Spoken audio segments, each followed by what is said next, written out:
Bueno, bienvenido. ¿Cómo estás? Buen día. Gracias por la invitación. Tengo pregunta muy sencilla para hacer, pero que no encuentro la respuesta. Después vamos a meternos en el tema de los precios, es decir, de las canastas. Pero mi pregunta es, ¿cómo haces para bajar la inflación si, por ejemplo, ¿no? Hago este razonamiento muy básico? Empresario, tiene su empresa, le llega, obviamente le va a llegar la factura de luz con aumento, le llega la factura de gas con aumento, los impuestos inmobiliarios con aumento.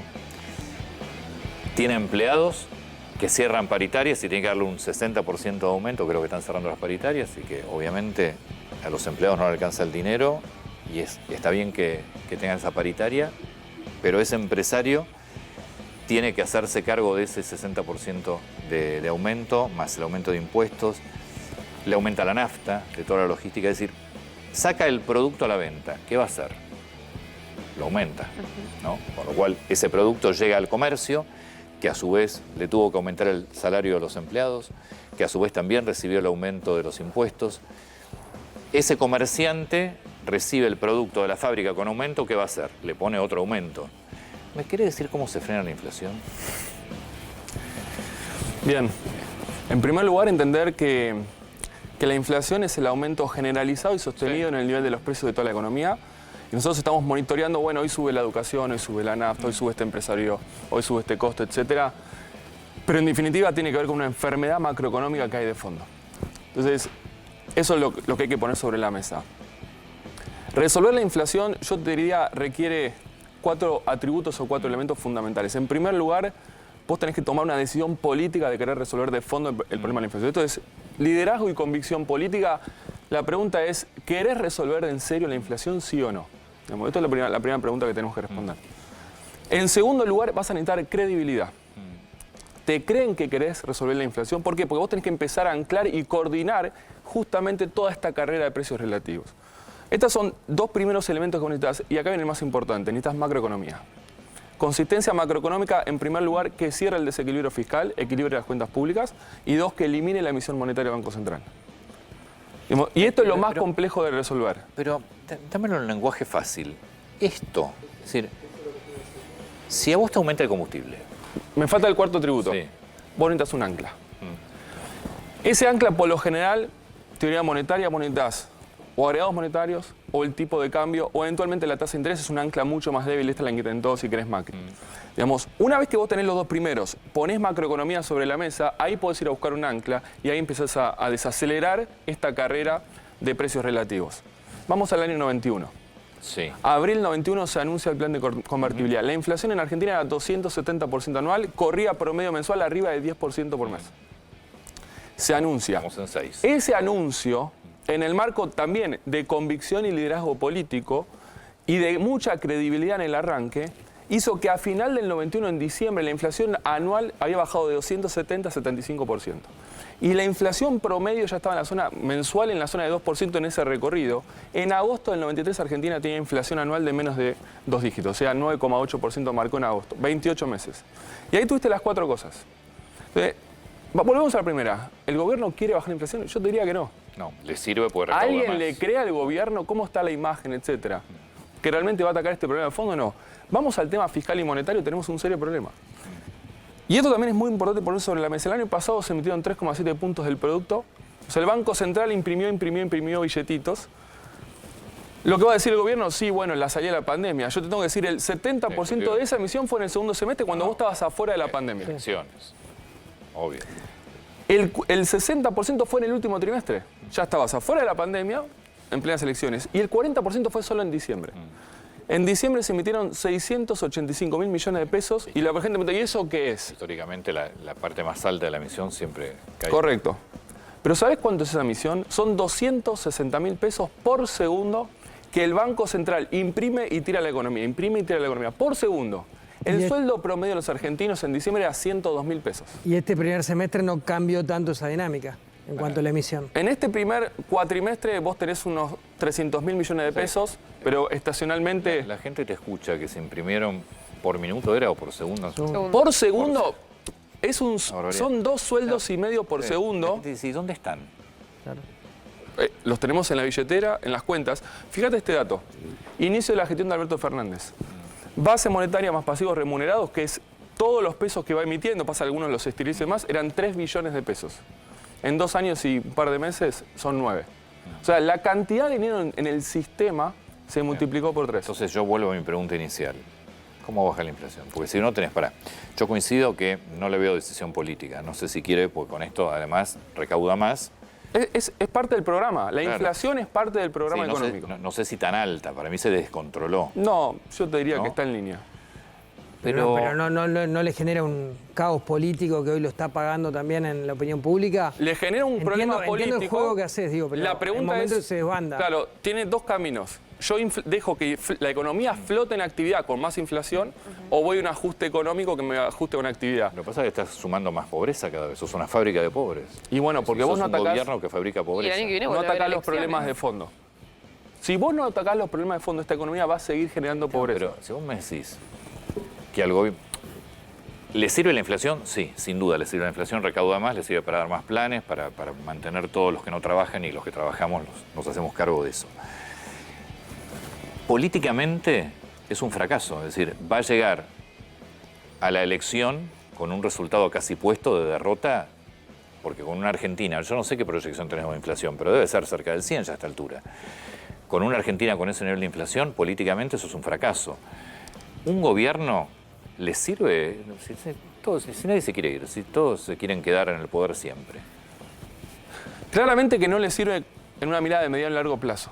Ahora hay que pensar la política como un maximizador del corto plazo. Digamos, se está pensando siempre el mal menor. El mal menor para ellos es dejar que inflacione. Dejar que inflacione pero que flote el nivel de actividad. Estoy convencido.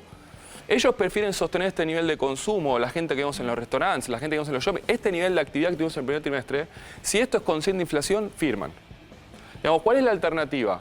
Poner macroeconomía. Pero estás sumando cada vez más pobres, es decir, en algún momento el consumo se te va a desplomar porque ya estás arriba del 40% de pobreza y vas a seguir sumándolo. Efectivamente, es que la alternativa de vos empezar a poner un programa, las cuentas en orden y demás, en el corto plazo probablemente metas más gente bajo la línea de pobreza que esta alternativa.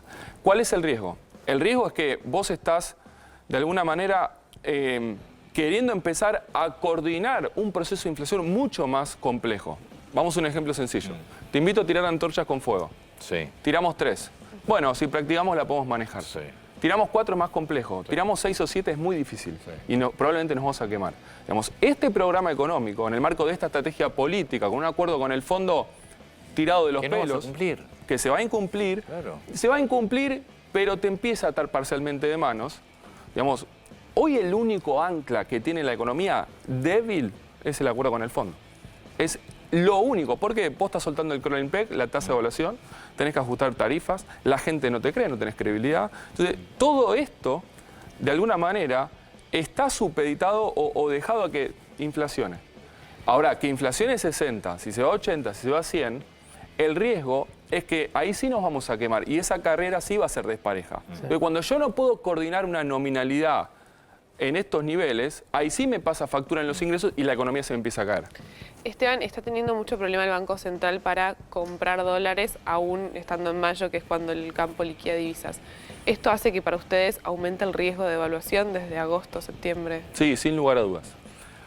Hay 2 o 3 elementos que están pasando en el mercado cambiario. Yo te diría, y esto es una definición mía, la devaluación real en Argentina es inevitable. ¿Es dilatable? Sí, es dilatable. Yo la puedo estirar. Pero para devaluación, todos los días se devalúa el peso. Sí, pero yo digo devaluación real. Devaluación real es devaluar más que la inflación.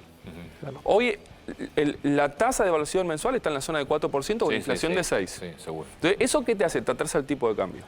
Y acá también, esto es mala praxis económica en el marco del plan económico electoral. El año pasado el dólar aumentó 21% con inflación de 51%. O sea, ustedes esperan un salto del tipo de cambio. En algún momento va a pasar. El gobierno lo va a evitar y el equipo económico lo va a evitar. Más tarde o más temprano es inevitable. ¿Por qué? Porque el tipo de cambio que quedó no se condice con el nivel de ingreso, el nivel de producción y productividad de esta economía. Entonces, hoy tenemos un dólar mayorista de 118. A 118, con este nivel de actividad, le barren todos los dólares al Banco Central de la cancha. Por eso, con boom de precios internacionales de los commodities, hoy la soja está en 630, Liquidación récord del sector agroexportador. Primer cuatrimestre liquidaron 11.000 millones. Es una chorrera de dólares lo que está dando la Argentina. 15% más que el año pasado, que ya había sido récord histórico. Sí. El Banco Central prácticamente no acumuló reservas en lo que va del año. Yo pongo precios internacionales récord. Múltiples cepos cambiarios. ¿Cuánto acumulaste? 0. ¿Qué hacemos? Porque el tanque de nafta está vacío. Sí. Entonces, yo tengo un problema fiscal que no quiero resolver o voy a ir muy lento con el fondo. Probablemente con incumplimientos. Yo voy a seguir monetizando la economía, tengo riesgo de reperfilamiento de deuda en pesos y demás. Estoy tomando muchos riesgos en el frente fiscal y monetario. Voy al frente cambiario y decirme, dame buenas noticias, ¿acumulás reservas para respaldar todo eso? No, 0. Esto no cierra. Entonces, como bien decís, Lara, nosotros estamos transitando el momento en el cual ingresan más dólares en todo el año. El bendito trimestre de mayo, junio, julio, con acumulación mínima. Digamos, y esto nos deja una gran incógnita al tercer trimestre, eventualmente al cuarto. Y ahí tenemos un gran dilema de política económica. En agosto del año que viene empiezan las PASO. Vamos a entrar en carrera antes. O sea, de nuevo emisión monetaria. Devaluar, digamos, implica convalidar el ajuste, sincerar los precios relativos, empezar a sincerar precios relativos, la economía se va a resentir, esto va a inflacionar, ahí sí se va a 3 dígitos automáticamente. Entonces, el gobierno va a tener esta disyuntiva, es decir, si yo ahora hago el ajuste que tendría que haber hecho probablemente antes, después de este desajuste que hice en el 2021, la economía no pega la vuelta a las elecciones. Entonces, vos pensá en un político maximizador de decisiones en términos de cómo puedo aumentar la cantidad de votos que recibo. Digamos, el tercer trimestre tengo una gran disyuntiva. Ajusto, pierdo más votos. No ajusto, esto desbarranca y además, ¿quién lo va a querer hacer? Y para sostenerlo tienen que gastar los pocos dólares que quedan en las reservas. Sí, que van a ser 0. Por eso, ahora, y ahí el dilema, perdón. Sí. El dilema va a ser diciembre del 23.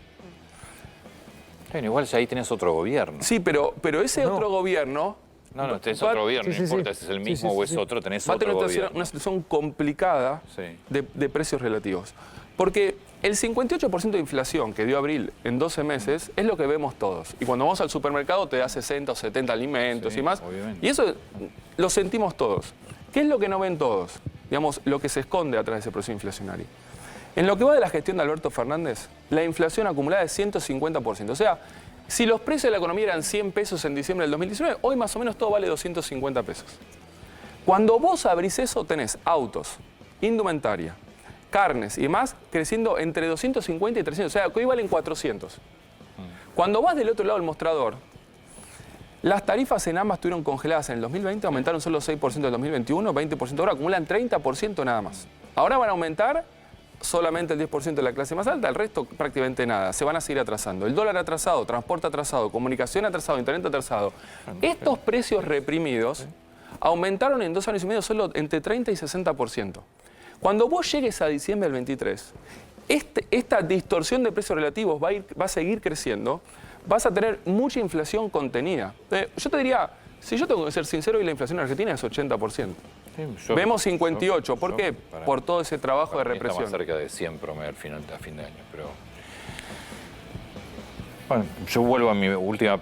Te hago lo último que te comento, volviendo a lo primero que te dije. Es decir, este comerciante y este empresario no tienen ninguna razón para... Están conviviendo con una enfermedad macroeconómica. Claro, Déjalo ser. Ninguna razón para bajar precios.